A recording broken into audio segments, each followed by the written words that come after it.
Kyrie Irving leaving last night's game late in the fourth quarter after a play that he appeared to hurt his right shoulder on. He was seen nursing his shoulder on the bench after that. He had it wrapped up for the last few minutes of the game.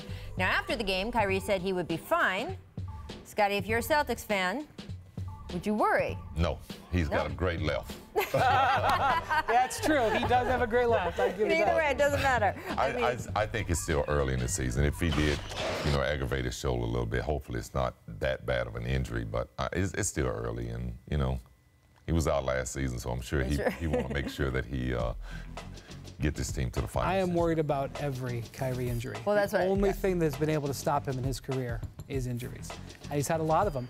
And it's not that he's had just an injury to one area. He's had hand injuries. He's had knee injuries. He's had foot injuries. He's had shoulder injuries. He's had facial injuries. He's had a concussion. He's had various finger injuries. He's just, he has so many talents, but one of the things that is against him is that he's a little bit fragile. So I see anything.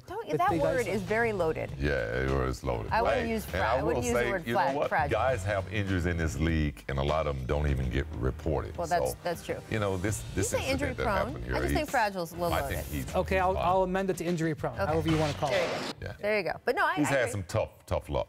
Yes, for sure. That's sure. And look, this is a team that is still trying to find itself, although they've certainly been playing a lot better of late. But the idea of if he does have to come out of the lineup for a game or two, this continuing who plays where and who's on the bench or not, the carnival will continue. And in fact, last night we got a little bit of it. Jaylen Brown coming back from injury, and he came off the bench, dropped 21 points. Gordon Hayward did a little of everything in 25 minutes of action, also off the bench.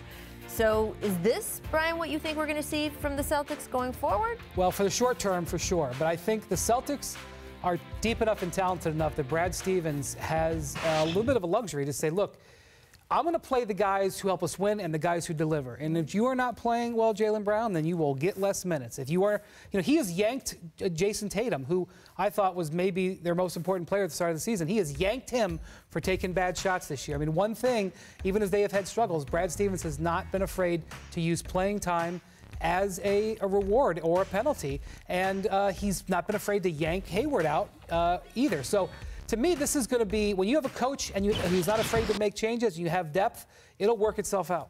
Scottie, what is most effective? Because you've had coaches who do both different. What is it, the sort of kumbaya, hey, I really make sure these players' feelings are good and everyone feels confident and supported? Or is it the coach that sort of says, it's a meritocracy around here, I've got no favorites, everybody, you earn it, you got to be out there on the court, and I'm going to take you off, and if it screws with your head, so what? I like that coach. I like the coach that's tell you it's earned and not given.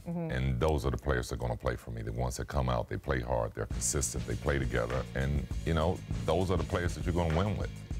And they have some high salary players, but I honestly don't think that's an issue, especially since this is a team that is not afraid to trade anyone. Well, that is true. I mean, it's funny. Danny Ainge is that kind of general manager. Yes. Danny Ainge what was the expression in Boston? Danny Ainge would trade his grandmother. I mean, that's right. They all know that on that roster. And I think if you're up front with the guys ahead of time, I mean, we were in Toronto earlier this week, and still a lot of drama left over with Masai Ujiri and DeMar DeRozan and Kyle Lowry and how all that trade went down and who was told what when and that kind of thing. If you just have it known on your team that airplane ticket for you is available anytime, you at least don't have the hurt feelings. Now, you might not get the full confidence and buy-in of your players, but that's a balance you got to do. It is amazing, though, when I see that Gordon Hayward salary number, and we're talking about, gee, is this going to be a more permanent role for him coming off the bench? This was the highest profile free agent 2 summers ago. And obviously a huge chain of events no one could have foreseen have happened. Yes. But it's a luxury it's a luxury of a well-built team that doesn't have to dictate how you make decisions. Yes. So I think it's a sign of a healthy organization, in all honesty. I'm just going to tell you, I would not trade either one of you. You both are safe on our jump. Cool. Don't buy it. Same. Don't buy it. Scottie's safe. Can't get